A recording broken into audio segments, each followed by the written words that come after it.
Êxodo capítulo 21. O justo tratamento dos escravos. Estes são os decretos que você apresentará a Israel. Se você comprar um escravo hebreu, ele não poderá servi-lo por mais de 6 anos. Liberte-o no 7º ano, e ele nada lhe deverá pela liberdade. Se ele era solteiro, quando se tornou seu escravo, partirá solteiro. Mas se era casado, antes de se tornar seu escravo, a esposa deverá ser liberta com ele. Se seu senhor lhe deu uma mulher em casamento enquanto ele era escravo, e se o casal teve filhos e filhas, somente o homem será liberto no 7º ano. A mulher e os filhos continuarão a pertencer ao senhor. O escravo, contudo, poderá declarar: amo meu senhor, minha esposa e meus filhos. Não desejo ser liberto. Nesse caso, seu senhor apresentará aos juízes. Em seguida, o levará até a porta ou batente da porta e furará a orelha dele com um furador. Depois disso, o escravo servirá a seu senhor pelo resto da vida. Quando um homem vender a filha como escrava, ela não será liberta como os homens. Se ela não agradar seu senhor, ele permitirá que alguém lhe pague o resgate, mas não poderá vendê-la a estrangeiros, pois rompeu o contrato com ela. Mas se o senhor da escrava a entregar como mulher ao filho dele, não a tratará mais como escrava, mas sim como filha. Se um homem que se casou com uma escrava tomar para si outra esposa, não deverá descuidar dos direitos da primeira mulher, com respeito à alimentação, vestuário e intimidade sexual. Se ela não cumprir alguma dessas obrigações, ela poderá sair livre, sem pagar coisa alguma. Casos de danos pessoais. Quem agredir e matar outra pessoa será executado, mas se for apenas um acidente, permitido por Deus, definirei um lugar de refúgio para onde o responsável pela morte possa fugir. Se, contudo, alguém matar outra pessoa intencionalmente, o assassino será preso e executado, mesmo que tenha buscado refúgio em meu altar. Quem agredir seu pai ou sua mãe será executado. Quem sequestrar alguém será executado. Quer a vítima seja encontrada em seu poder, quer ela a tenha vendido como escrava. Quem ofender a honra de seu pai ou de sua mãe será executado. Se 2 homens brigarem e um deles acertar o outro com uma pedra ou com um punho, e o outro não morrer, mas ficar de cama, o agressor não será castigado. Se posteriormente o que foi ferido conseguir voltar a andar fora de casa, mesmo que precise de muletas, o agressor indenizará a vítima pelos salários que ela perder e se responsabilizará por sua total recuperação. Se um senhor espancar seu escravo ou sua escrava com uma vara, como resultado o escravo morrer, o senhor será castigado. Mas se o escravo se recuperar em 1 ou 2 dias, o senhor não receberá castigo algum, pois o escravo é sua propriedade. Se 2 homens brigarem e um deles atingir por acidente uma mulher grávida e ela der à luz prematuramente, sem que haja outros danos, o homem que atingiu a mulher pagará a indenização que o marido dela exigir e os juízes aprovarem. Mas se houver outros danos, o castigo deverá corresponder à gravidade do dano causado. Vida por vida, olho por olho, mão por mão, pé por pé, queimadura por queimadura, ferida por ferida, contusão por contusão. Se um senhor ferir seu escravo ou sua escrava no olho e o cegar, libertará o escravo como compensação pelo olho. Se quebrar o dente de seu escravo ou de sua escrava, libertará o escravo como compensação pelo dente.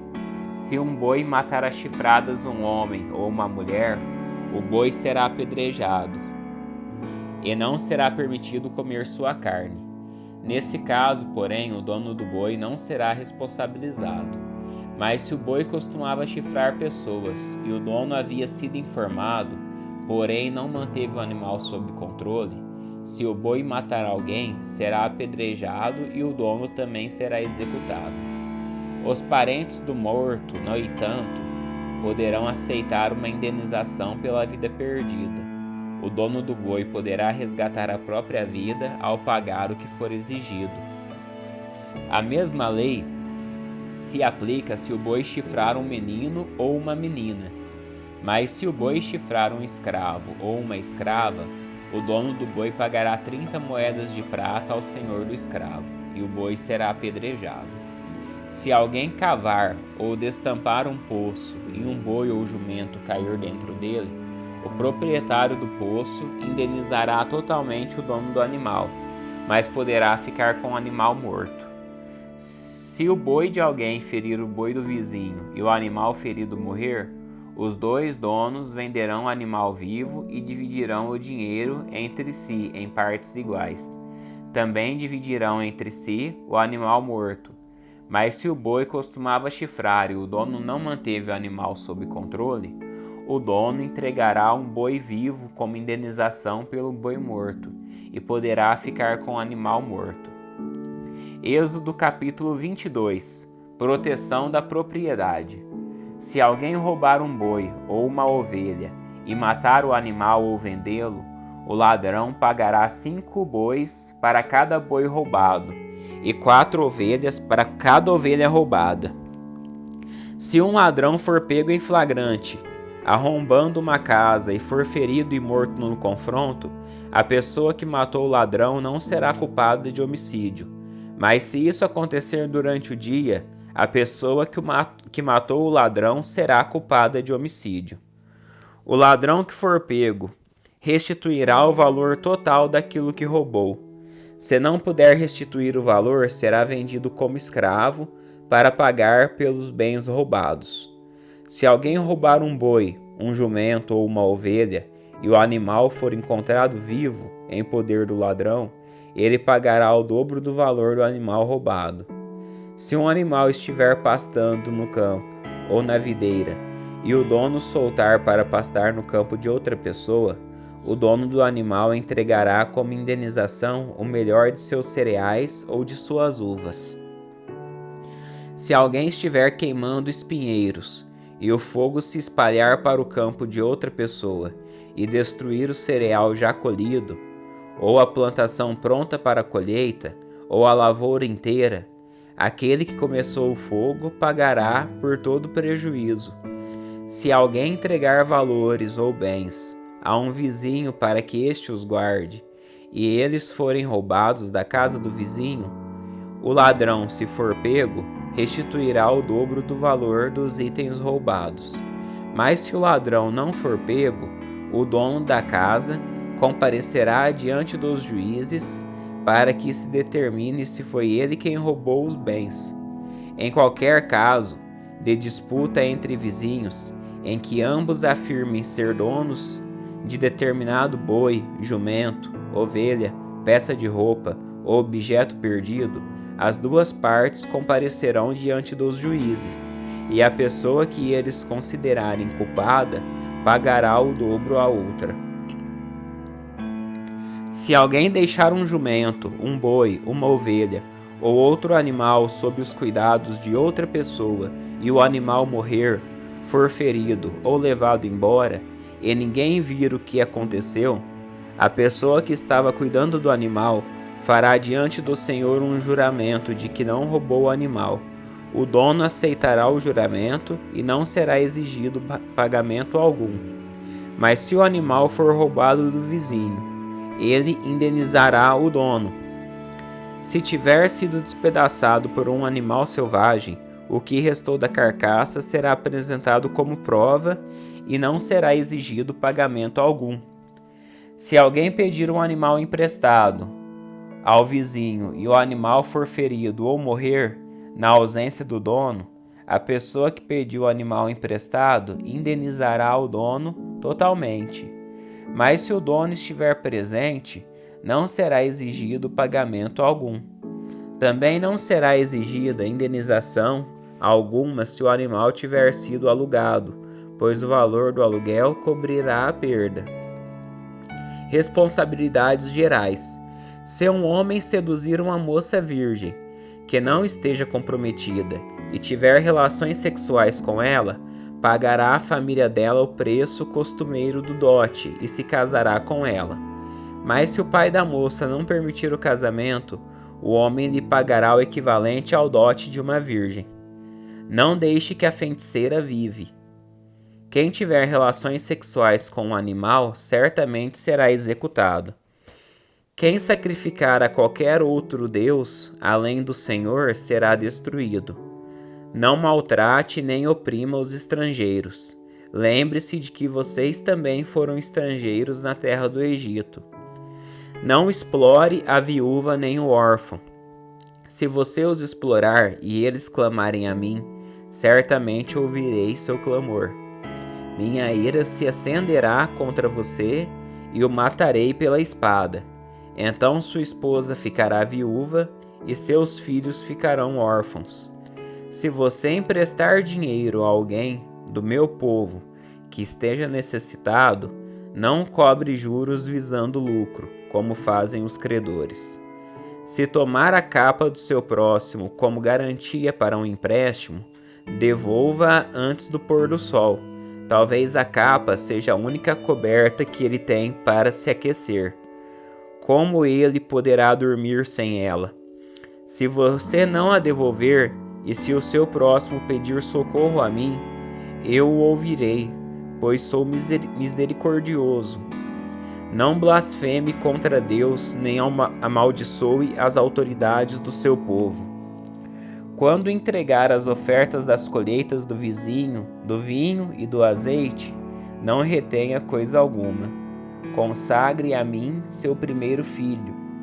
Também entregue a mim os machos das primeiras crias das vacas, das ovelhas e das cabras. Deixe o animal com a mãe por 7 dias e no 8º entregue-o a mim. Vocês serão meu povo santo, por isso não comam a carne de animais despedaçados e mortos por feras no campo. Joguem a carne para os cães. Êxodo capítulo 23. Um chamado à prática da justiça. Não espalhem boatos falsos. Não coopere com pessoas perversas, sendo falsa testemunha. Não se deixe levar pela maioria da prática do mal. Quando o chamarem para testemunhar em um processo legal, não permita que a multidão o influencie a perverter a justiça, e não incline seu testemunho em favor de uma pessoa só porque ela é pobre. Se você deparar com o boi ou o jumento perdido de seu amigo, leve-o de volta ao dono. Se vir o jumento de alguém que o odeia cair sob o peso de sua carga, não faça de conta que não viu. Pare e ajude o dono a levantá-lo. Não negue a justiça ao pobre em um processo legal. Jamais acuse alguém falsamente. Jamais condene à morte uma pessoa inocente ou íntegra, pois eu nunca declaro inocente aquele que é culpado. Não aceite subornos, pois eles o levam a fazer vista grossa para algo que se pode ser claramente. O suborno faz até o justo distorcer a verdade. Não explore os estrangeiros. Vocês sabem o que significa viver em terra estranha, pois foram estrangeiros no Egito. Plantem e colham os produtos da terra por 6 anos, mas no 7º ano deixe que ela se renove e descanse sem cultivo. Permitam que os pobres do povo colham o que crescer espontaneamente durante esse ano. Deixem o resto para servir de alimento aos animais selvagens. Façam o mesmo com o vinhedo e os olivais. Vocês têm 6 dias da semana para realizar suas tarefas habituais, mas não devem trabalhar no 7º. Desse modo, seu boi e seu jumento descansarão, e os escravos e estrangeiros que vivem entre vocês recuperarão as forças. Prestem muita atenção a todas as minhas instruções. Não invoquem o nome de outros deuses, nem mesmo mencionem o nome deles. 3 festas anuais. A cada ano celebrem 3 festas em minha honra. Primeiro, celebrem a festa dos pães sem fermento. Durante 7 dias, o pão que vocês comerem será preparado sem fermento, conforme eu lhes ordenei. Celebrem essa festa anualmente, no tempo determinado, no mês de Abibe, pois é o aniversário de sua partida do Egito. Ninguém deve se apresentar diante de mim de mãos vazias. Celebrem também a festa da colheita, quando me trarão os primeiros frutos de suas colheitas.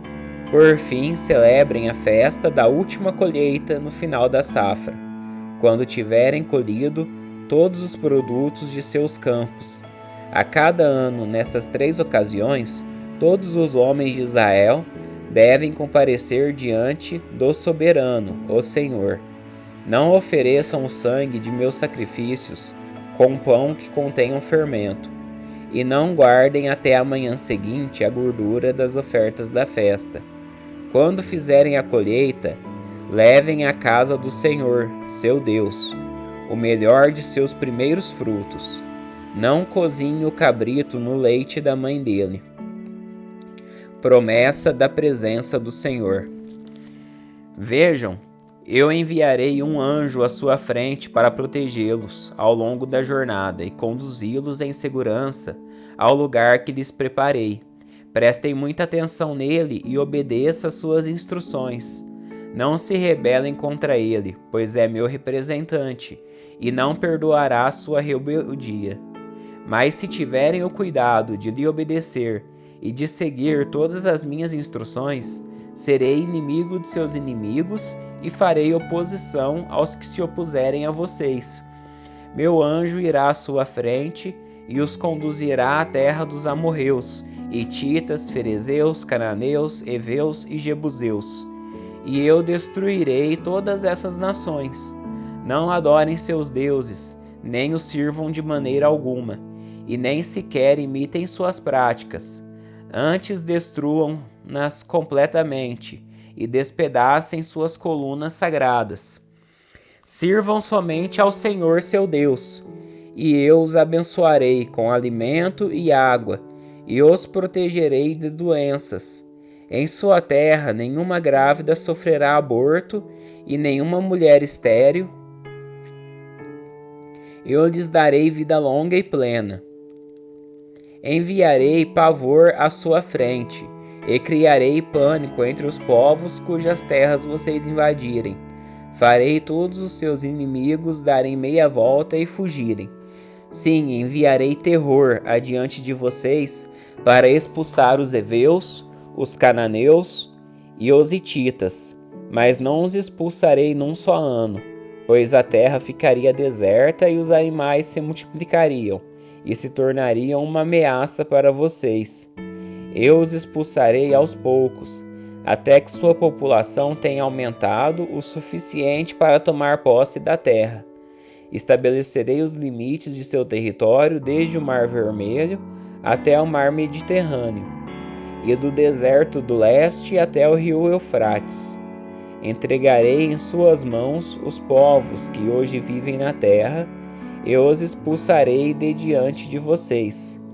Não façam tratado com eles, nem com seus deuses. Esses povos não devem habitar em sua terra, pois os fariam pecar contra mim. Se vocês servirem aos deuses deles, cairão na armadilha da idolatria.